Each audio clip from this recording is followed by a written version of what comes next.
Oh, hey, I was just writing in my journal here, and I thought, you know what? Might be good to share with the beautiful audience a little bit more about pins. So, guys, this is EDC with Oaken and Kane. I am Oaken. And I'm Kane.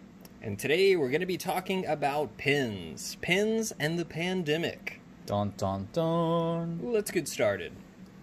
So, for the most part, I'm the kind of person, I've carried a pin, honestly, as long as I can remember. And really, I just don't want to touch your pen. If I need to sign something, I like to have my own. I don't know where that pen has been or who has touched it.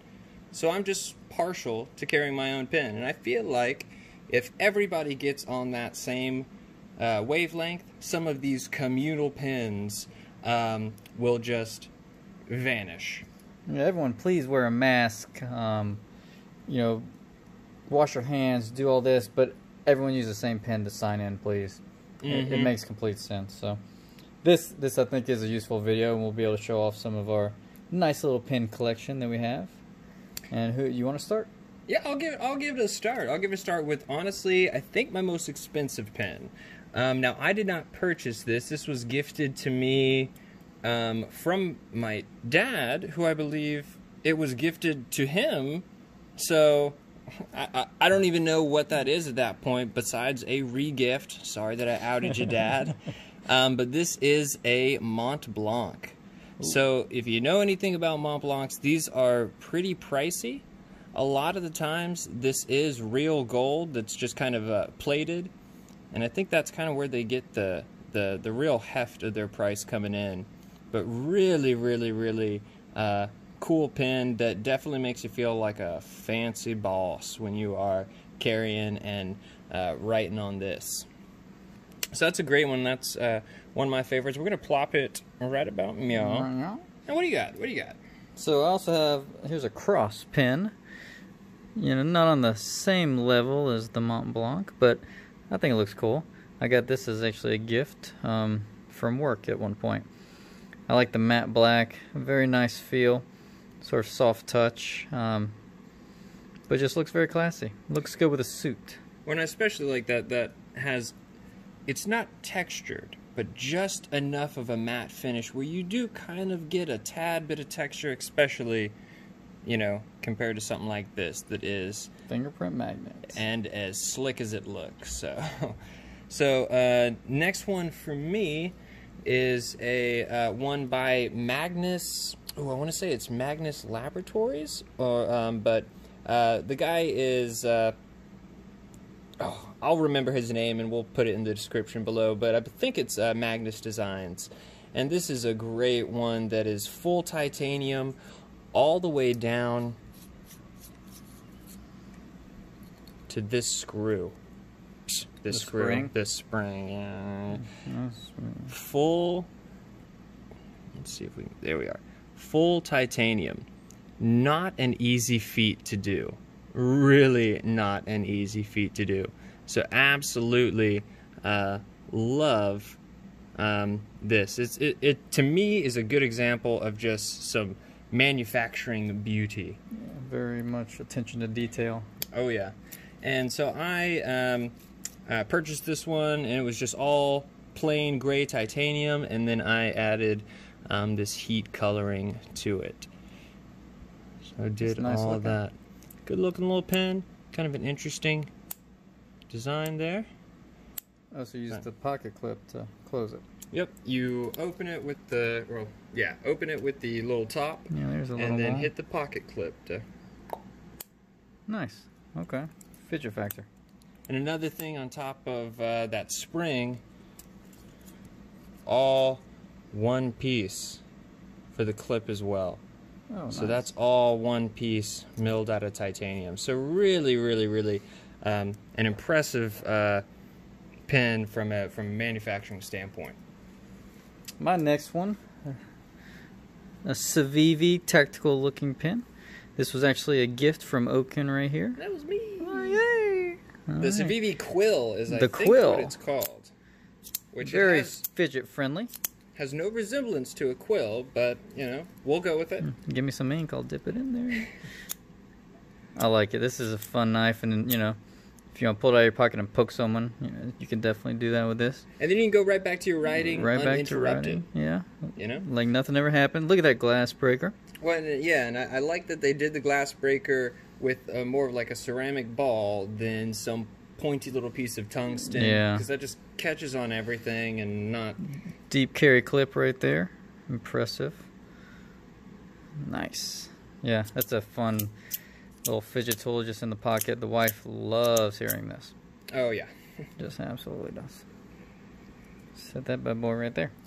Next one for me is, I'm going to do these next two at the same time. My Parkers, which this one here on the right, well, okay, not really on the right, on the top. I carry probably the most, but love both of these. You can tell a little bit of differences on the clip. This one here, this Coca-Cola one, is a little bit older of a Parker, but great writing pens, great refills, and to me, just real smooth, sleek, pretty good looking pens that Classic are design. Really well priced too. I think I paid like 12 or 15 for this one. This one I think I paid like 24, but it was at a thrift place and you can't find those as readily. So what you got next? So my next one, I actually got this when I was in Italy. It's a Campo Marzio. I got my initials engraved on it, but it's a nice little knife. You can screw this on. Yep, and we're talking about pens. So this won't stab or cut as well as a knife will, but very good pen. That's awesome. Very classy looking. Has my initials. If you can guess what my name is, please don't. No, I like that one. That kind of has some, sort of reminds me of some of the, I think it's Shom Designs, if I'm not mistaken. I think they're a little bit kind of thicker diameter, but kind of reminds me of those a tad bit. Next for me is this Tornado Retro 1951. Oh, that's cool. And pretty nice little knife. Now I'm doing it. Oh no! Oh no! But pretty good little pen.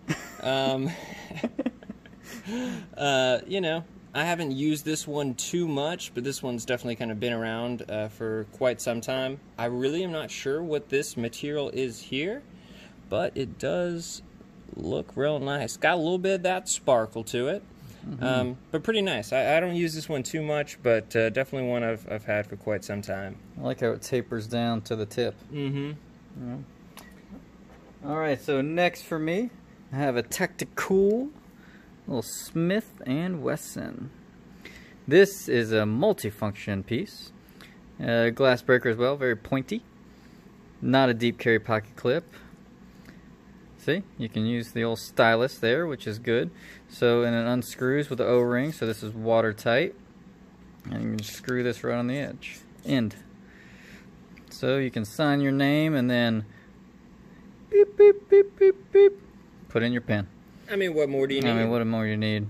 Yeah, and it's not as good as the Apple Pencil or the Samsung S Pen, of course, but it'll do the trick. It's a neat little one. Yeah, it's always good having a little bit of a stylus for all of the countless touchscreens that are out there these days. Because also, that's another thing. When you're checking out and swiping that credit card, it's good to be able to pull something like this out and do, rather than just, you know, touching all over that keypad and then touch your face and then blah, blah, blah. We all know how that goes. Now, last pen for me is a pretty great little budget one. I'm sure most of you guys would be familiar with that, and that is the Zebra F701. I got a very bold cartridge in there right now, but just for the price, around normally like $4 or $5, really hard to beat, nice and durable. I love this knurling here. Really looks good, and like I said, for the price, hard to beat. Yeah, I didn't know that was $4 or $5. That's very nice. Clicky, clicky. Yeah, not too bad, not too bad. Right, I like it. And if I'm not mistaken, they used to actually have this top piece used to be plastic, and they redid that, and I think it's actually brass, if you can see right there. Oh yeah, for the kind of money you're spending, they should. You know, $4. My last pen, I guess, which is not really a custom pen, but I do like this Sharpie Gel Point 5. Just pick this bad boy up in blue. See, the importance isn't if it's a custom pen. Yeah. The importance is the ownership. It's if you're carrying it, it's your germs. It's you know where it's been. Exactly.